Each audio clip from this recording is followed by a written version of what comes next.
شروع بسم الله الرحمن الرحيم وبه نستعين سبحانك لا علم لنا الا ما علمتنا انك انت العليم الحكيم الحمد لله رب العالمين والصلاه والسلام على سيد المرسلين وعلى اله وصحبه اجمعين ومن تبعهم باحسان الى يوم الدين. اعوذ بالله من الشيطان الرجيم بسم الله الرحمن الرحيم.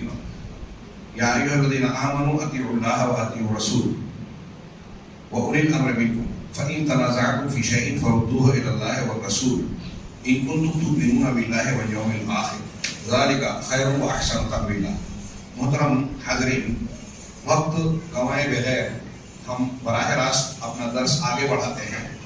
عقیدے کے چند بنیادی اصول کے تحت ہم المقدمۃ الثالثہ میں داخل ہو رہے ہیں. تیسرا مقدمہ یا تیسرا اصول من قواعد اہل السنہ والجماعہ فی تقریر مسائل الاعتقاد. اعتقاد کے مسائل کو ثابت کرنے کے لیے، بیان کرنے کے لیے اہل سنت والجماعت کے چند قواعد. اس ضمن میں شیخ فرماتے ہیں کہ اہل سنت رحمہم اللہ نے کچھ بنیادیں اور قواعد متعین کیے ہیں جس پر اسلامی عقیدے کی بنیاد کھڑی ہوتی ہے. ان قواعد میں سے چند انتہائی اہم قاعدے.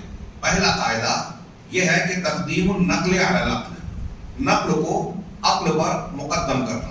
چونکہ مضمون زیادہ ہے، اگر میں وضاحت اور تفسیر بیان کرنے لگوں تو کافی ناقص رہ جائے گا، لہذا میں کوشش کر رہا ہوں کہ جو کتاب میں عبارتیں نقل کی گئی ہیں اسی کا مفہوم پیش کروں. کہتے ہیں کہ نقل سے مراد نقل کو عقل پر مقدم کرنا. تو نقل کسے کہتے ہیں؟ نقل سے مراد قرآن اور سنت صحیحہ کی وحی ہے. جو قرآن اور حدیث منقول ہے، نقل کی گئی ہے، اس کو نقل اس لیے کہا جاتا ہے کہ یہ چیزیں قرآن اور حدیث ہم تک نقل کر کے پہنچائی گئی ہے، منتقل کی گئی ہے. اور اسے سب سے پہلے نقل کرنے والے کون ہیں؟ نبی صلی اللہ علیہ وسلم سے صحابہ کرام نے اپنے بعد والوں کی طرف نقل کیا، اور اسی طریقے سے بعد والوں نے آگے لوگوں کی طرف، اور وہ اس طرح نقل در نقل ہوتے ہوئے ہم تک اور آپ تک پہنچی ہے. کہتے ہیں کہ جس طریقے سے اس کو نقل کو سمع بھی کہا جاتا ہے. آپ سنتے ہوں گے طلبہ کہ سمعی دلیلیں، نقلی اور سمعی دلیلیں. نقلی یعنی جن کو نقل کیا گیا نقل در نقل، اور سمعی جن کو روایتوں کی شکل میں سن کر ایک طبقے نے دوسرے طبقے تک پہنچایا. اللہ صحابہ کرام نے اللہ کے نبی جناب محمد رسول اللہ صلی اللہ علیہ وسلم سے سنا، ان کے بعد والوں نے ان سے سنا، سننے کا یہ سلسلہ جاری رہا. تو صحابہ کرام نے نبی صلی اللہ علیہ وسلم سے نقل کیا یہاں تک کہ یہ ہم تک پہنچا، اور اس کو سمعی دلیلیں یا سماع بھی کہا جاتا ہے. یعنی صحابہ نے اسے ہمارے نبی صلوات اللہ وسلامہ علیہ سے سنا، اور پھر اس سماع کے ذریعے سے سن کر انہوں نے آگے منتقل کیا. اب کہہ رہے ہیں کہ رہا نقل کو عقل پر مقدم کرنا، یعنی قرآن حدیث ایک طرف، ہماری عقل ایک طرف. تو عقل کو کے مقابلے میں نقل کو مقدم کیا جائے گا، اولیت دی جائے گی، اس کی بات مانی جائے گی، عقل کی نہیں. یہ مفہوم ہوا مقدم کرنے کا. چنانچہ یہ کہہ رہے ہیں کہ اس کی وجہ کیا ہے؟ وجہ یہ ہے کہ فَلِأَنَّ وَسَائِلَ الْعَقِيدَةِ غیبیہ، عقیدے کے مسائل غیبی ہیں، غیب سے تعلق رکھتے ہیں. اس میں لا يمكن ان تدرک بغیر نقل، نقل کے علاوہ اس کا ادراک، اس کا علم حاصل نہیں کیا جا سکتا، ادراک نہیں ہو سکتا. اسی لیے نقل عقل پر نقل کو مقدم کرنا یہ عقائد کے غیبی ہونے کا حتمی نتیجہ ہے. غیب سے تعلق رکھتے ہیں عقائد، اور یہ چیز کہ عقائد کا تعلق غیبیات سے ہے، اس لیے اس میں عقل کو دخل نہیں ہو سکتا. تو اسی لیے نقل کو مقدم رکھا گیا، اور یہ حتمی فیصلہ کر دیتا ہے. کہہ رہے ہیں کہ یتوقف فی العلم والایمان بها علی خبر اللہ و خبر رسولہ. اس غیب کے مسائل اور مسائل عقیدہ کے جاننے کے سلسلے میں علم اور ایمان لانا موقوف ہے اللہ کی خبر اور اس کے رسول صلی اللہ علیہ وسلم کی خبر پر. ہم عقائد کیسے مانیں گے؟ اس کا انحصار موقوف ہے، یعنی انحصار. اس کی بنیاد کھڑی ہے کس بات پر؟ کہ اللہ ہمیں کوئی چیز بتائے یا رسول بتائے، تب ہم کو مسائل اور غیب کی باتیں معلوم ہوگی. وقت تقدم معنا، یہ بات ہمارے ساتھ پہلے گزر چکی ہے کہ سب سے عظیم غیب اللہ تبارک و تعالیٰ کی ذات ہے. اور اللہ سبحانہ و تعالیٰ نے ارشاد فرمایا وَلَا تَقْفُ مَا لَيْسَ لَكَ بِهِ عِلْمٌ إِنَّ السَّمْعَ وَالْبَصَرَ وَالْفُؤَادَ كُلُّ أُولَٰئِكَ كَانَ عَنْهُ مسؤولا. جس چیز کا تمہیں علم نہیں ہے اس کے پیچھے نہ پڑو. یقیناً کان، آنکھ اور دل یعنی دیکھنے، سننے اور سوچنے سمجھنے کی جو صلاحیت ہم کو دی گئی ہے، اللہ نے کہا کہ اس کے بارے میں تم سے سوال ہوگا. تم ان صلاحیتوں کا غلط استعمال مت کرو. قرآن اور حدیث کے سامنے جس چیز کا تم کو علم نہیں ہے، اپنی عقل، اپنے سننے اور دیکھنے اور غور و فکر کے نتیجے میں کوئی بات نہ کہو. حافظ ابن حجر العسقلانی رحمہ اللہ فرماتے ہیں کہ دین فإن الدین کامل لقولہ تعالی، اللہ تبارک و تعالیٰ کا دین اللہ کے اس فرمان کی وجہ سے کامل ہے. یعنی اللہ تبارک و تعالیٰ نے جو ارشاد فرمایا اس کی وجہ سے کامل ہے کہ الیوم اکملت لکم دینکم واتممت علیکم نعمتی ورضیت لکم الاسلام دینا.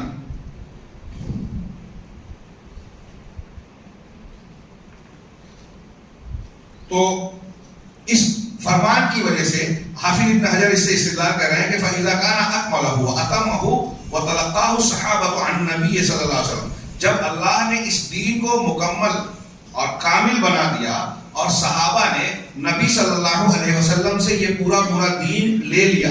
اور غور سے سنیے گا، یہ ابن حجر کہہ رہے ہیں، ان کی بات کا میں ترجمہ کر رہا ہوں کہ اللہ نے جب دین کو مکمل اور پورا کر دیا اور صحابہ نے پورا دین نبی صلی اللہ علیہ وسلم سے سکھا دیا، وَاعْتَقَدَهُ مَنْ تَلَقَّ عَنْهُ، اور صحابہ سے جن لوگوں نے اس دین کو لیا اس کو اپنا عقیدہ بنا لیا، وَاطْمَأَنَّتْ بِهِ نُفُوسُهُمْ، اور اس پر ان کے نفوس، ان کے دل مطمئن ہو گئے، فَأَيُّ حَاجَةٍ بِهِمْ إِلَىٰ تَحْكِيمِ الْعُقُولِ وَالرُّجُوعِ إِلَىٰ قَضَایَاهَا وَجَعَلِهَا أَصْلًا، تو پھر کیا ضرورت رہ گئی کہ ان مسائل میں عقیدے کے اور غیب کے ان معاملات کو عقل کی طرف عقل کو حکم بنا کر اس کی طرف لوٹایا جائے اور عقل کو بنیاد بنا کر اس کے معاملے میں فیصلہ کیا جائے. سمجھ میں آئی بات؟ جو لمبا آخری جملہ بولا، ہاں ایک صاحب نہیں کہہ رہے ہیں پھر سے کہ جب اللہ کے نبی سے صحابہ نے لیا دین کو، اللہ نے مکمل کیا، نبی نے صحابہ تک پہنچا دیا، صحابہ نے اپنے بعد والوں کو پہنچا دیا. اب جب ان صحابہ نے، تابعین نے یہ دین لیا، اس میں جو عقیدے کی باتیں بیان کی تھی اس کو اختیار کر لیا، اعتقاد کا حصہ بنا لیا، اس پر ان کے دل مطمئن ہو گئے، تو اب دین مکمل ہے، وہ صحیح دین کو اختیار کر چکے. تو جب دین اللہ اور رسول نے بتا دیا، مکمل کر لیا، لوگوں نے اختیار کر لیا، تو اب کیا ضرورت ہے کہ ہم عقل کو بیچ میں ٹانگ اڑانے کے لیے ڈالیں کہ اس کے بارے میں فیصلہ عقل کرے؟ دین تو حاصل ہو چکا، مکمل ہو چکا. تو اب عقل کو حکم بنانے کی کوئی ضرورت نہیں ہے کہ ہم اس کو اصل اور بنیاد بنا کر ان معاملات میں اس کی طرف رجوع کریں. والنصوص الصحیحہ، صحیح اور صریح نصوص تعرض علیہا، اس عقل پر پیش کی جائیں اور کبھی اس کے مضمون پر عمل کیا جائے اور کبھی اس کو اس کے مقام سے ہٹا کر تبدیل کر دیا جائے، اس میں تحریف کر دی جائے کہ وہ عقل کے موافق ہو جائے. یہ پچھلے جملے سے اس کا تعلق ہے کہ جب دین پر سب مطمئن ہو گئے، عقیدہ بنا لیا ہم نے، تو پھر کیا ضرورت ہے کہ عقل کو بنیاد بنایا جائے اور پھر قرآن اور حدیث کی باتوں کو عقل پر پیش کریں. عقل جو بات کہے کہ ہاں یہ بات دل میں آتی ہے، قبول، قابل قبول ہے، اس کو مان لے میں، اور جس کو نہیں مانے اس کو رد کر دے میں. سوچئے کتنی سمپل اور کتنی زبردست بات ہے. ہمارے اسلاف گہری باتیں کرتے ہیں کہ جب قرآن و حدیث کی تعلیم ہم نے حاصل کر لی نبی سے، نبی کے واسطے سے، تو اب بلا وجہ ہم عقل کو بیچ میں ڈال کے یہ کہیں کہ اللہ کے رسول نے جو ہم کو سکھایا ہے اس میں سے جو چیز عقل مانے گی اس کو مانیں گے، جو نہیں مانے گی اس کو رد کر دیں گے. اس کی کوئی ضرورت نہیں ہے. یہ علامہ ابن حجر کہہ رہے ہیں. ابھی آگے کہہ رہے ہیں وَإِذَا كَانَ الدِّينُ قَدْ كَمُلَ، اور جب دین مکمل ہو چکا ہے، فَلَا تَكُونُ الزِّيَادَةُ فِيهِ إِلَّا نُقْصَانًا فِي الْمَعْنَى. کیا بات کہی ہے. تو دین جب مکمل ہے تو اس میں کوئی زیادتی کرنا، معنی کے اعتبار سے دین میں کمی کرنا ہے. اگر آپ دین میں کوئی چیز بڑھا رہے ہیں تو حقیقت میں دین کو گھٹا رہے ہیں. آپ کا دین کم ہو رہا ہے بڑھانے کی وجہ سے. کیسے؟ مثل زیادت اسبوعین فی الید، بڑی اچھی مثال دی. جیسے ہاتھ میں کسی انگلی کا اضافہ ہو جائے، فَإِنَّهَا تُنْقِصُ قِیمَةَ الْعَبْدِ الَّذِی یَقَعُ بِهِ ذَلِکَ، اس لیے کہ وہ غلام 5 انگلیوں سے زیادہ کسی غلام کی انگلی ہو جاتی تھی تو اس کی قیمت کم ہو جاتی تھی. ایسے ہی دین میں جو اللہ اور رسول نے بتایا ہے، اگر آپ اس سے زیادہ کر دو گے تو آپ کا دین گھٹ جائے گا. وقال تبارک و تعالی، اور اللہ تبارک و تعالیٰ کا ارشاد ہے فَإِن تَنَازَعْتُمْ فِي شَيْءٍ، اگر کسی معاملے میں تمہارا نزاع اور جھگڑا ہو جائے، فَرُدُّوهُ إِلَى اللَّهِ وَالرَّسُولِ، تو اسے لوٹاؤ اللہ کی طرف اور رسول کی طرف. جھگڑا کس میں ہوگا؟ جس میں قرآن حدیث کلیئر نہیں ہے، واضح نہیں ہے، جس میں اجتہاد، غور و فکر، استنباط کی ضرورت ہے۔ جو کھلا کھلا قرآن و حدیث کا حکم ہے اس کو نہ ماننے والا کفر میں چلا جائے گا، رد کرنے والا۔ جھگڑا ان میں ہوگا جو کلیئر نہیں ہے۔ اب یہاں ایک بات اللہ نے یہ فرمائی قرآن کی اس آیت میں کہ جس میں نزاع ہو رہا ہے اس کو اللہ کی طرف لوٹاؤ۔ اللہ کی طرف لوٹانے کا مطلب قرآن کی طرف، اور رسول کی طرف لوٹاؤ یعنی حدیث کی طرف۔ اب یہاں جب اللہ کہہ رہا ہے کہ جس معاملے میں تمہارا جھگڑا ہوا ہے اس کو قرآن و حدیث کی طرف فیصلے کے لیے لے جاؤ، تو اس کا ایک مطلب یہ ہوا کہ قرآن و حدیث میں ہمارے جھگڑوں کا فیصلہ موجود ہے۔ اگر کوئی کہتا ہے کہ اختلافات کا کوئی حل نہیں ہے تو وہ غلط کہتا ہے، قرآن کی اس آیت کے خلاف کہہ رہا ہے۔ قرآن کی آیت کہہ رہی ہے کہ لوٹاؤ، اس کا مطلب حل ہے، تبھی تو اللہ تعالیٰ کہہ رہا ہے کہ جھگڑا ہو جائے تو قرآن و حدیث کی طرف پلٹو، لوٹاؤ۔ آگے کہا ان کنتم، اگر تم ایمان رکھتے ہو اللہ پر، آخرت کے دن پر، یہ تمہارے لیے زیادہ بہتر ہے اور انجام کے اعتبار سے زیادہ اچھا ہے۔ یہ قرآن کی آیت کا ترجمہ ہوا۔ علامہ ابن قیم رحمہ اللہ اس آیت کے تناظر میں کہتے ہیں کہ اللہ تبارک و تعالیٰ نے ہم کو اس بات کا حکم دیا ہے کہ ہم جس معاملے میں جھگڑ پڑے، ہمارے درمیان نزاع ہو جائے، اس کو اللہ کی طرف اور اس کے رسول کی طرف پلٹائیں۔ چنانچہ علامہ ابن قیم کہہ رہے ہیں ہمارے لیے کبھی بھی یہ بات جائز نہیں ہے کہ ہم اس اختلاف کو رائے کی طرف لوٹائیں، اور نہ یہ جائز ہے کہ قیاس کی طرف لوٹائیں، نہ امام کی تقلید کی طرف، نہ خواب کی طرف، نہ کشف اور الہام کی طرف۔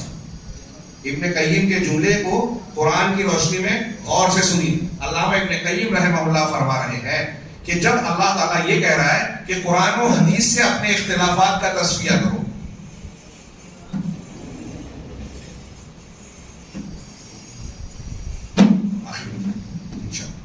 بارک اللہ فیک،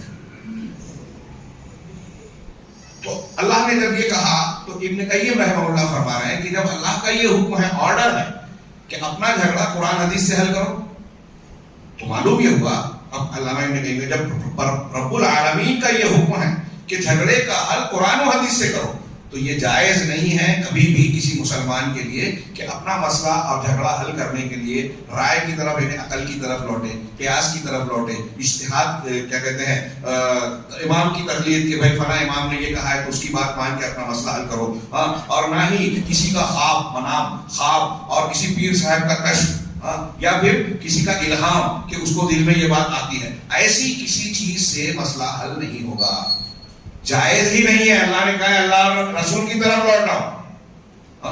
اگر موقع ہوتا تو میں مثال دیتا عمر فاروق رضی اللہ تعالیٰ عنہ کی۔ حضرت عمر فاروق کو اللہ کے رسول کی زبان مبارک نے کہا کہ یہ الہام والی شخصیت ہے، ان کو کتنی مرتبہ جنت کی بشارت ملی، ان کی کئی باتوں پر قرآن کی تائید ہوئی، اللہ تعالیٰ نے ان کے رائے کی تائید کی، لیکن جب اللہ کے رسول کی وفات کے بعد حضرت ابوبکر صدیق نے مانعین زکوٰۃ سے قتال کا فیصلہ کیا، حضرت عمر نے اعتراض کیا اور حدیث پیش کی اس کے مفہوم کے لا الہ الا اللہ محمد رسول اللہ کہتے ہیں، کیسے آپ ان سے قتال کریں گے؟ تو اسی حدیث میں آگے تھا کہ سوائے اس حق کے جو اللہ تبارک و تعالیٰ نے کیا ہے کہ جس نے لا الہ الا اللہ کہا اس نے اپنی جان مال کو مجھ سے بچا لیا، اور سوائے جس نے محمد رسول اللہ کا نماز قائم کی، زکوٰۃ ادا کی، سوائے اس کے حق کے، تو علامہ ابوبکر صدیق رضی اللہ عنہ نے کہا کہ جو نماز اور زکوٰۃ میں تفریق کرے گا میں اس سے قتال کروں گا۔ غور کیجیے عمر فاروق کون ہیں؟ ان کی قرآن نے کئی مقامات پر تائید کی، لیکن اس حدیث میں آپ پڑھیے بخاری مسلم کی حدیث میں حضرت عمر خود کہتے ہیں کہ حضرت ابوبکر صدیق اپنے اس موقف پر قائم رہے یہاں تک کہ اللہ نے میرا سینہ کھول دیا، میری بات میرے دل میں یہ بات سمجھ میں آ گئی کہ ابوبکر حق پر ہے، فعرفت انہ علی الحق او کما قال، میں نے یہ جان لیا کہ ابوبکر حق پر ہے۔ کیوں؟ یہاں ابوبکر صدیق کی بات صحیح نہیں تھی، عمر فاروق نے اپنی بات سے رجوع کر لیا۔ کیوں؟ عمر فاروق کی بات رائے پر تھی اور ابوبکر صدیق کی بات حدیث پر تھی، اس لیے عمر فاروق نے بھی اپنی بات کو رجوع کر لیا کہ حدیث کے مطابق نماز اور زکوٰۃ میں فرق کرنے والا مجرم ہے، وہ الا بحقھا کی پابندی کے مستثنا ہوتا ہے، لہذا اس سے قتال کیا جا سکتا ہے۔ آگے بڑھتے ہیں، علامہ ابن قیم کہتے ہیں نہ کسی دل کی بات سے، نہ استحسان سے، اور نہ کسی عقلیت پسندی کی بنیاد پر اللہ اور اس کے رسول کی بات کو چھوڑ کر اس کی طرف رجوع کیا جائے گا۔ استحسان بھی ایک اصطلاح ہے۔ ولا شریعت دیوان، اور نہ ہی شریعت دیوان، حکومت کی جو شریعت ہے، قانون ہے، ولا سیاست الملوک، اور بادشاہوں کی سیاست سے بھی نہیں، ولا عوائد الناس، اور نہ ہی لوگوں کے رسم و رواج اور طور طریقوں کے ذریعے سے فیصلہ کیا جائے گا. لیس علی شرائع المسلمین اضر منها، ان رسموں اور بادشاہوں کی سیاست سے زیادہ لوگوں کی شریعت کے لیے کوئی چیز نقصان دہ نہیں ہے. رسم و رواج نے شریعت کو جتنا نقصان پہنچایا ہے، علامہ ابن قیم کہہ رہے ہیں کہ اس سے زیادہ کسی چیز نے نقصان نہیں پہنچایا. یہ دیکھیے قرآن حدیث جانتے ہیں لیکن رسم و رواج جو ہے قرآن حدیث کے خلاف ہماری خواتین، ہمارے مرد جو ہے باپ دادا سے چلا آ رہا ہے، بزرگوں سے چلا آ رہا ہے. علامہ ابن قیم نے دوسری جگہ لکھا کہ اگر کوئی شخص نماز اور روزہ اور شریعت کے فرائض کو ترک کر دیتا ہے تو سماج میں لوگ اس کو اتنا پوچھتے بولتے نہیں، تانا نہیں دیتے. لیکن اگر رسم و رواج کو چھوڑ دے، اگر ہماری مائیں بہنیں سن رہی ہوں تو وہ غور کریں کہ اگر رسم نہیں کہہ رہے تو ان کے دماغ میں رہتا ہے کہ لوگ کیا کہیں گے، خاندان کی عورتیں کیا بولے گی. یہ زیادہ ٹینشن رہتا ہے بنسبت اس ٹینشن کے کہ اللہ ناراض ہو جائے گا. بہت بری بات ہے.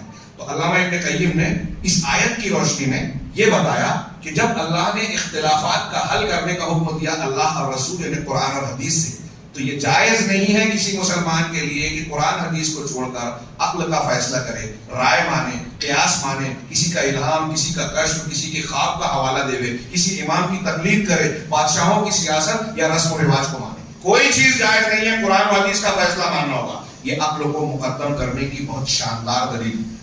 وقال جل وعلا، اور اللہ جل وعلا نے فرمایا، قرآن کی آیت ہے سورہ حجرات کی پہلی آیت، یا ایھا الذین آمنوا لا تقدموا بین یدی اللہ ورسولہ. اے ایمان والو، اللہ اور اس کے رسول سے مقدم نہ بنو، آگے نہ بڑھو. لا تقدموا، آگے نہ بڑھو، آگے نہ جاؤ. شاطبی، امام شاطبی کہتے ہیں کہ لا ينبغي للعقل، عقل کے لیے یہ جائز نہیں ہے، مناسب نہیں ہے کہ وہ شریعت کے آگے بڑھے. اتنی پیاری بات، سمپل بات، قرآن کی آیت ہے، اس کی شرح. اے ایمان والو، اللہ اور رسول سے آگے نہ بڑھو. امام شاطبی نے تشریح کرتے ہوئے کہا کہ جب آپ نے یہ کہہ دیا، اللہ نے یہ فرما دیا، تو اب انسان آگے نہ بڑھو تو عقل سے ہی آگے بڑھتا ہے نا آدمی. تو انسان کی عقل کے لیے یہ درست نہیں ہے کہ وہ شریعت الہی سے آگے بڑھے، اس لیے کہ جو ایسا کرے گا وہ اللہ اور اس کے رسول سے آگے بڑھے گا، جو اس آیت کے حکم کے خلاف ہے. آیت میں کیا حکم ہے کہ اللہ اور رسول سے آگے نہ بڑھو. اب اگر آپ اپنی عقل لگا کے شریعت کے مقابلے میں فیصلہ کر رہے ہو کہ قرآن میں تو یہ ہے، حدیث میں، لیکن میری عقل یہ کہتی ہے، میری سمجھ یہ کہتی ہے، سائنس یہ کہتی ہے، لوگوں کا اصول یہ کہتا ہے، لہذا قرآن حدیث کے معنی کو ہم چینج کر دیں. اگر آپ ایسا کر رہے ہو تو آپ اللہ اور اس کے رسول سے آگے بڑھ رہے ہو. وَلْيَكُونُ مُلَبِّيًا، بلکہ عقل کو یہ چاہیے کہ وہ قرآن حدیث کے، اللہ اور رسول کے حکم کے پیچھے پیچھے چلے.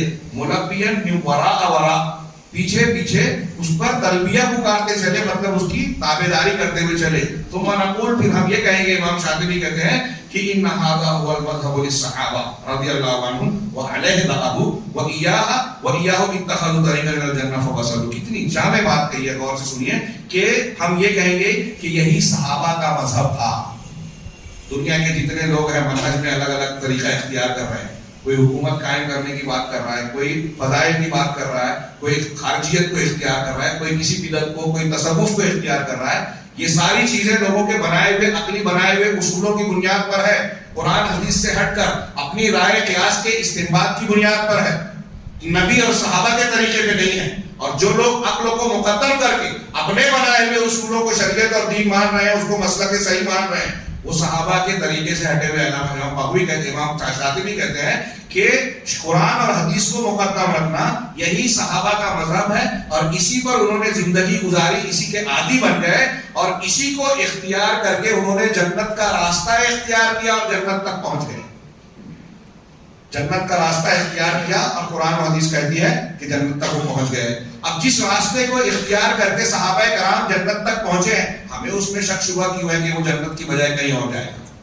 وہی راستہ ہم کو بھی اختیار کرنا چاہیے. عقل کو پیچھے چھوڑو، قرآن حدیث کو آگے کرو اور اس پر چلتے رہو، جنت تک پہنچو گے. شیخ سعدی عبد الرحمن بن ناصر السعدی کی تھوڑی سی تفصیلی گفتگو ہے اسی عقل اور نقل کے ضمن میں، اسی آیت میں کہ اللہ اور اس کے رسول سے آگے نہ بڑھو. کہتے ہیں کہ یہ اللہ تعالیٰ کے ساتھ اور رسول اللہ صلی اللہ علیہ وسلم کے ساتھ ادب پر مشتمل ہے. قرآن کی یہ آیت جو کہہ رہی ہے کہ اللہ اور اس کے رسول سے